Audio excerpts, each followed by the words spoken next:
Yo, it's Elut, and this is the first video on my side channel here. It's going to be mostly like Yu-Gi-Oh, card game, etc. stuff. But yeah, Yu-Gi-Oh! So I got back into Yu-Gi-Oh! February of this year, and the last time I played before that was like 2018 or something, something like that, like the previous Master Rule. And I've gotten way more into it nowadays than I have ever been into it in the past. And I used to just be like the scrubby Cyber Dragon player that kind of didn't play much else. And let's be real, was pretty terrible at the game. And now I'm still bad at the game, but I have like 4 decks now that I've built and that I really enjoy playing. And it's just all really fun stuff. And it's so fun that I just feel like I have to talk about it. So the first profile that I want to do, the first set of cards that I want to talk about is Branded, because Branded is probably my most recent sort of obsession in the Yu-Gi-Oh world. I just think this deck is so fun. It really grew on me like a month or two ago, I think. Before that, I thought I didn't like the deck, but turns out, like right now at least, it's like my favorite deck to play. At least one of the top 2 that I like to play. So there's that. But yeah, this is going to be a deck profile. The main deck is 42 cards. I'm sure I'll have, other videos Yu-Gi-Oh related, but, you got to start with the basic stuff, talking about what cards you play and things. So hope you enjoy. This is my Branded deck list. And this changes all the time. Like, I kid you not, literally, like, every day I'm trying something new. So things are always subject to change, but in general, these are my thoughts on the deck and what I like to do with it. So first, we play 3, Fallen of Valbaz. When I first got into this deck, I noticed there were at least a good number of people that were playing 2, which is really weird for me because he's like the face of the deck. He's not your Stratos, but it kind of feels like he's your Stratos. He's like the main ingredient in all your fusions and stuff. Like the deck is his deck.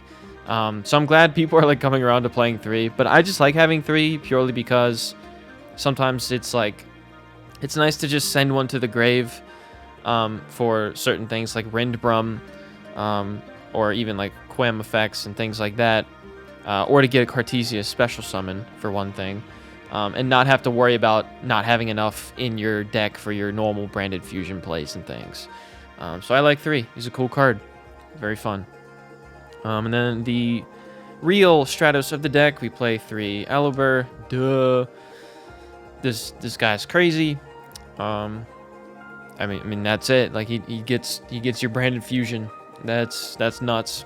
I'm not gonna go too hard into the obvious cards. And then we have 1 Quem, 2 Cartesia. I think most people play this ratio from what I've seen, but I have seen some people here or there that play 1 of each or 2 of each. And I like this particular ratio the best. Quem, I feel like Quem is a good card, but I don't necessarily want to draw her like 9 times out of 10. And I definitely don't want to like reserve a normal summon for Quem, because frankly she's just not at the top of the list for it. So 1 is fine. There are several ways to get Quem, besides just hard opening, Branded opening, and I also play Nadir Servant, and Lulu. And Lulu's Grave effect can get Quem on the board during the end phase. So 1 is perfectly fine. 2 Cartesia I think is really good. I'm only playing 1 Grand Guignol. Some people play 2. I still think 2 Cartesia is the move because it is like a fusion deployment target. It's so useful. And yeah, it recurs itself, but if something happens to the first one, having the second one is really nice. This card just is so good. It's so fun, and it helps you like avoid so much with like fusion disruptions and things. So big fan of that ratio. Bestial, Lubellion, and Saronir. These are the only Bestials. These are the only Bestials I own. So that's it. Saronir is okay. I like him fine. Lubellion is really the all-star though. Getting Branded lost. Getting Albion into the grave very easily. So you don't have to do some weird Mirror Jade Banish thing. That's all cool stuff.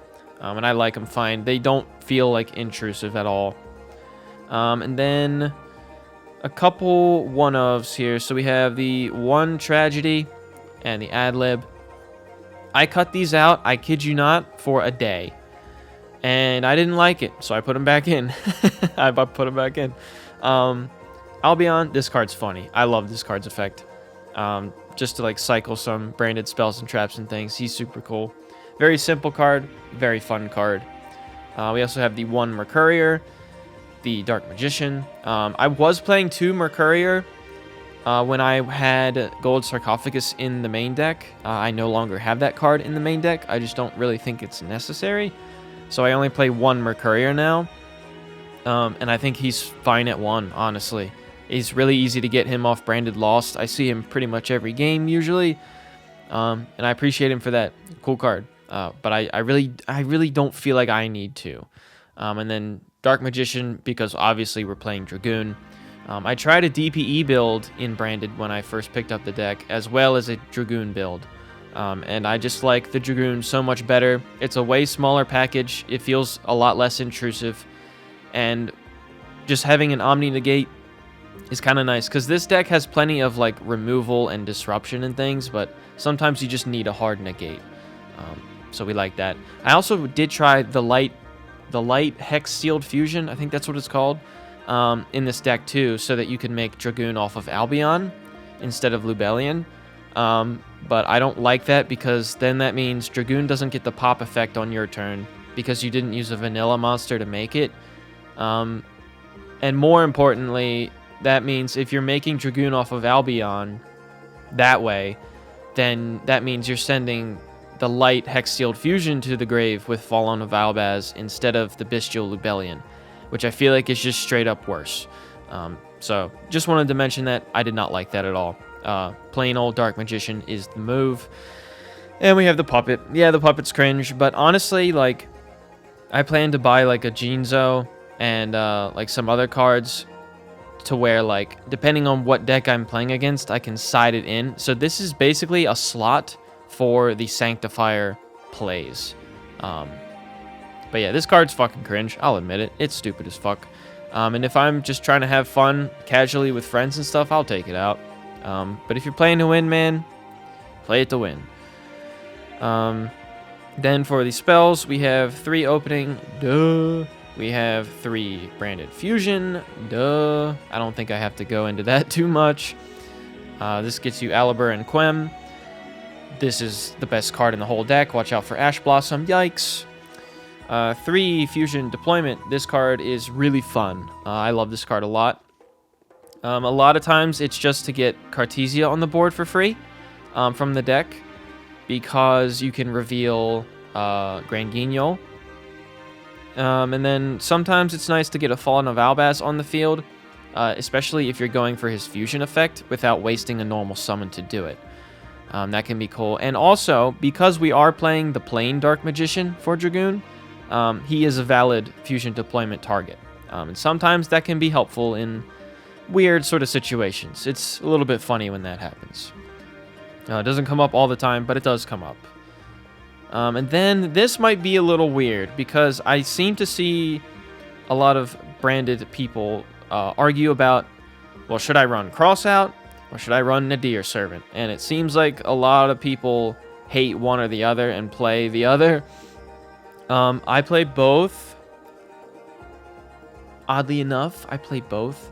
Nadir Servant, I feel like, is good. But I don't feel like it's a replacement for branded fusion. Like the whole, like, oh, we play through Ash, like it doesn't even matter. I mean, like, I wasn't super into the Springen's kit, branded in High Spirits line so much. I still feel like it's worth protecting your best card with Crossout.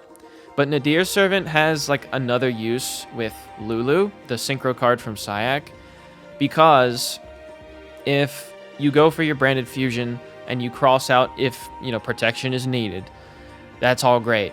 And if you do that, Nadir Servant still has a use, because this is an extra way to get Quem on the board. Without wasting, like, if you have, like, let's say you have in your hand at the start, you have 1 Nadir Servant and 1 branded opening, and you don't have your Alibur, your branded fusion, or your Quem in your hand. You have to use opening to get Alibur. You just have to, or nothing is going to happen. So you do that, you branded Fuse, and then Nadir's Servant is your extra way to get to Quem, which is another reason I can just run Quem at 1, and it's perfectly fine. So some people might think that's weird. I actually have enjoyed playing both, oddly enough. And then the cross-out targets are 2 Ash, 2 Imperm, and 2 Droll. The Ash especially is important, but the Imperm can be really annoying for this deck too. If they Imperm the Alibur, when you aren't able to get Cartesia on the board to protect it, can be annoying if you don't have your branded Fusion yet. And even beyond that, just let's say, oh, great, branded Fusion went through, no Ash, let's go, and then Albion hits the board, Imperm. That also feels terrible. So having options is always nice, as well as just, if you draw them, they're hand traps for yourself. And I run 2 of each because I was trying 1 of each, and it feels bad. It feels really bad when you draw the 1 and a crossout. That really sucks. And then I added Droll here because I figured, why not just have more variety for crossout while still having like 6 slots of hand traps, basically. Instead of like 3 of each, just have 2 of each and have more variety for crossout. This can be switched out. Like, I'll talk about that a little bit in the side deck. But I kind of like those ratios as well. I think that's pretty helpful and pretty fun a lot of the time. And then some more one-ofs. We have the red, of course, Lost. That card's broken. Retribution, cool card. Foolish Burial, and the Called By, because Called By is just busted. I don't think I have to go into any of these too much. They're all pretty standard. But yeah, so that's the main deck. As I said, that is 42 cards. And then we'll go to the extra. This is the extra I'm currently running. So we have the 2 Albion, of course, the 1 Lubellion, the 2 Mirror Jade. This is becoming like the standard. For a while, people were running 2 Lubellion, but you really only need 1. Your goal when you make Lubellion should be to shuffle himself back. And because like there are already so many cards that you want to have in your extra deck, it never feels like there's enough space. So having Lubellion at 1 is not only fine, but like more helpful than you might think if you're still running 2. I definitely recommend it. But these 2 cards are nuts. You gotta have 2. That's about it for those. They're pretty self-explanatory. And then we have Sanctifier, Sprind, Rinbrum, and Titaniclad. So Titaniclad is a newer one for me. I kind of slept on him for a while, but it's kind of nice to have him. Because depending on what you make him with, like, he can really beat over some big boys and girls on the field. High attack is, kind of underrated at times. And I like him for that. Rindbrum is a cool card. I love just his grave effect with Albaz. And that's part of the reason why I started playing Sprint, because I was also kind of sleeping on Sprint at first.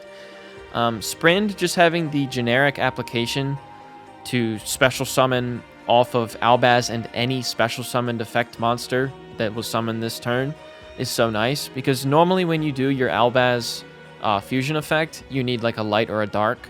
But this just being a generic target is so useful, I think. On top of the fact that his effect during your turn, the main zone pop effect, is stupidly funny, and I love it so much. I think that's so creative and cool. And then Sanctifier. Sanctifier's cool. Yeah, it's for locks and things like that, but I do anticipate it having some really cool tech that isn't like really cringe, to bring important monsters to your field to protect you from other stuff. Like I sort of mentioned earlier, getting like a Jinzo or something like that against the back row deck, I think is cool. He can't be targeted by card effects. That's also really cool. It's the new card. It's a cool card. That's about it. We play Grand Guignol, as I said. That card's really good. Masquerade, I've been taking in and out of the deck. I've considered just having him in the side for like a potential game 3 or something. But I just really like the card, so he's back in for right now. I like that he just applies a lot of pressure. He's really cool. Queritus is cool. It's nice that you can cheat him out with Grand Guignol. That's nice. And sometimes you just gotta push for game, make everyone 0 attack. Comes in clutch. And then the last 3 are the Chimera for branded in red. That's a fun card. Dragoon. That's a really fun card. And 1 Lulu. As I sort of said before, Lulu's main effect is the Grave effect. Because on end phase, if it hit the grave, you can special summon from your hand or deck a light spellcaster that has attack the same as its defense. Which means you can special Quem to your board on end phase or Cartesia. And both are good, depending on what you drew and what you made on your board. Nadir Servant, this can really, really help. And I think that alone is so good. If I actually summon it, because you can cheat this out with Grand Guignol as well as Queritus. Sometimes that can be cool too, but, the Grave effect is honestly goated. I'm a big fan. So, yep, that is the extra deck. And before we get to, side deck options, I do want to just go over a couple cards. So, Predaplant. I took this card out for a very dumb reason. I just think he's boring. Straight up. I know a lot of people play him. I just think he's so boring, man. But I also acknowledge how good he is and how versatile he can be.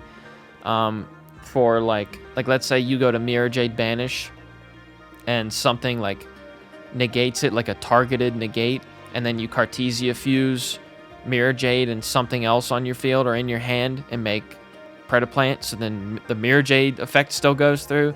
I understand all that, and that's really cool, but I just think Predaplant's fucking boring, man. Alba Lunatus I also really like. As I said before, I'm a Cyber Dragon player. Contact Fusion, that makes me happy. That's cool. But his Grave effect is also kind of interesting. You can add a normal Poly or a normal Fusion spell from deck to hand, which can be your branded Fusion or Fusion deployment, which is pretty cool. And then Golden Cloud Beast Malong. I was running this in the extra deck for a while. I think this card is so funny. Just the fact that you can make Grand Guignol and send this to the grave and bounce something from your opponent's field back to the hand is so funny. I just feel like I simply don't have the room for it.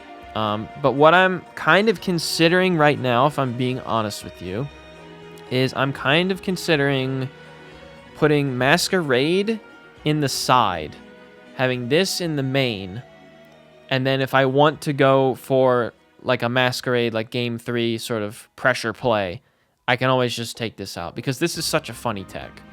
But, like I said, deck lists are changing all the time, but I wanted to talk about these 3 cards, at least a little bit. And then side deck options, so side deck changes, honestly, more than the main deck. So I don't really feel like there's too much sense in having a concrete 15 cards for a video. But I will talk about some cards that I've tried and that I like or maybe don't like. So Dark Roller, sometimes this card is good. Sometimes I really wish I had something else. Super Poly is really weird to me in this deck. I've kind of taken this out of the side deck, but I was trying it for a while. This is still in the side deck.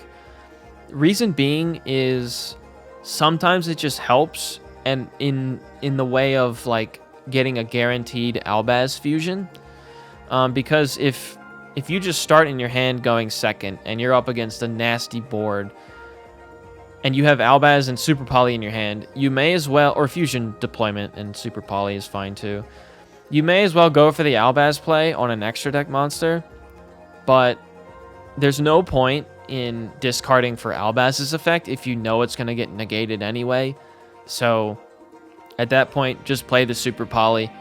You lose one less card that way, and your opponent can't respond to the summon. That's a W in my book. Under the circumstances, that's a W. So sometimes that's nice. I really don't like it in the main deck. I know some people run it in the main for branded, but I'm not a fan. I'm also not playing, as you saw, generic Super Poly targets like Mud Dragon and things like that. So Super Poly is just kind of weird, honestly. But sometimes going second, it can help. So I definitely don't hate it. And then I guess we'll talk about more cross-out targets. So something like Nibiru, I've thought about like subbing in. Maybe I swap it out for Droll or something like that. And that way, if I know that they have Nibiru, I can play around it with cross-out. Something to consider, I guess. And then maybe if I'm up against like a back row deck and they side in D barrier, I can maybe protect myself that way. Because this card is fucking stupid. Like there are a lot of stupid cards in Yu-Gi-Oh! Let's be real. But this is among the dumbest. I really don't get why. This is a custom card, man. I hate it. It's stupid. But anyway, that's just my general thinking. More cross-out targets for the side. And then I just really like kaiju-like cards in general. I just think they're well designed. I think they're very interesting. And in general, very fair. And my personal favorite for this deck is Santa Claus. Reason being because the card is funny. Also, it is a light type. And I don't have to be limited by a once per turn, kind of like kaijus are. Because kaijus, you can only have like one on each side of the field. Santa Claus doesn't really care about that. So if you draw 2 of him going second and they have 2 big monsters on the field, guess what? They're getting 2 gifts for Christmas. And then we can Albaz fuse and all that stuff. Because it's a light going to Albion. And then Albion can probably fuse from our hand, or if we have stuff in our grave or field or whatever. It's all open. The world is our oyster. So I really like this card. I think he's really fun. But yeah, that's it for the branded stuff. Thank you for watching. I'm sure I will make more videos about these cards as well as some other cards and decks that I like to play. Let me know what you think in general. Peace out. Take care.